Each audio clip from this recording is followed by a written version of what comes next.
Now let's get right to fast food and talk about McDonald's. RJ Hottovy is with us, head of Analytical Research at Placer.ai.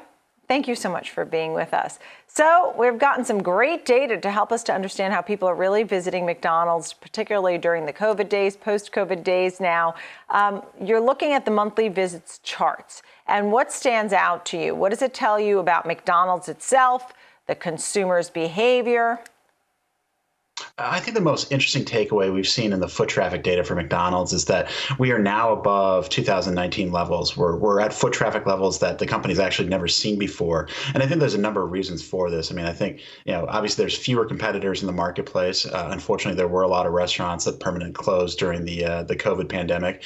The company's digital initiatives, they have 12 million loyalty members now, and they're increasingly engaging with the company. So I think that initiative is working out. And then on top of that, too, they've done some great things on the merchandising front. The famous orders, the crispy chicken sandwich, they seem like they've been successes for the company. So I think that to me is the biggest takeaway, that a lot of these companies that were strong and held up relatively well during the pandemic are going to come out of it in an even stronger position, and expect to see that foot traffic number continue to improve as we go through the year.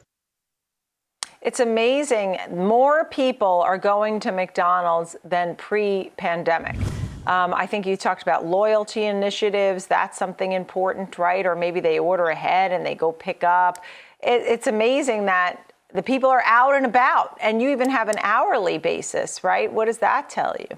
Yeah, I think that's actually one of the most fascinating things about the Placer data that we've come up with, is that the median visit time is actually down 10% from when it was 2019. And this, to me, suggests there's two things going on. One is that we've actually seen, the speed of service get better. And this has been a key initiative of CEO Chris Kempczinski for some time now. And I think it's happening on two fronts. I think it's actually happening in the store. And some of that, to your point, is because of digital ordering, people ordering ahead. That frees up time to make things a little bit smoother in the back of the kitchen and get things done there too. But I think more importantly, it's happening at the drive-through, where the company pre-COVID was doing 70% of its visits.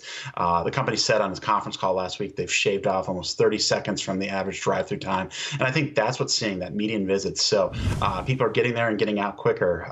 And I think that's going to be a key advantage for the company as we look in a post-pandemic environment. So you said that we can use this and really at least understand what customers are doing. I mean, some of it is McDonald's specific, right, which is loyalty members. But some of it could also be across the board, because you talked about some of the restaurants faltering and closing during the pandemic, which maybe gives more customers to McDonald's and to Chipotle and Wendy's and Burger King. Does this pan out? Does this kind of data possibly be used for some of the other fast food names? I mean, do you think it's probably a good thing to say all the fast foods will probably look like they're doing pretty well? I think that's a fair assumption that, that you will have a lot of the fast food and fast casual players like Chipotle do very well. I think they're going to end up being the winners post-pandemic. Most of them, everybody saw a decrease in traffic as we saw regulations being put in place during the early part of the pandemic. But most of the quick service restaurant companies and fast casual companies bounced back very quickly. That's important, though, too, that it's not going to be this equal recovery for everybody, though, too. And I think the real winners are the ones that prioritize digital ordering and drive-through and made it easier for consumers to get their product. And I think that's what our data is showing, is that foot traffic and visitation for those companies that really invested in the technology aspect are coming out ahead. So that includes your McDonald's, your Starbucks, your Chipotle's. And that's left a lot of the other players scrambling.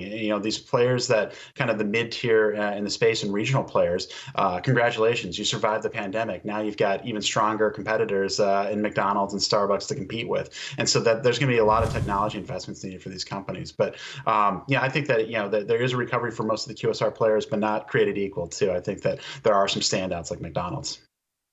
I think it's interesting that we do paint this, at least part of it, with a broad brush, showing the customer behavior, that they do want to get out. You're showing that they're there. The foot traffic exists. They're doing it quickly. And Starbucks and Chipotle, probably in the same boat. Probably also a similar price point. I wonder if the price point, or is there something else that brews in your mind that gives you some vision going forward? Yeah, I think price point's an important part of that. I mean, I think we're still dealing with a situation where consumers are focused on value, and I think that's where a lot of the emphasis has been for these restaurant chains. I think that you've seen a lot of emphasis on kind of the value menu, and most of the marketing that we've seen lately has been focused on that. You have seen some, a pivot to some of the more premium products, like a crispy chicken sandwich at McDonald's, or some of the different bowl offerings that Chipotle has marketed as well. But for the most part, I think we're still in a very promotional environment where the consumers still focus on value, and that is what's driving traffic right now. If you look across the board, that is generally, there is a correlation with those companies that do over-index the value and the foot traffic data that we've seen there. So I think there is something to that, but I also think that's a deliberate choice on many of these companies' parts. Great statistics. I love that. I loved the hour by hour. That actually is fascinating. I see what you mean. RJ Hottovy, thank you. Head of Analytical Research at Placer.ai. Thanks.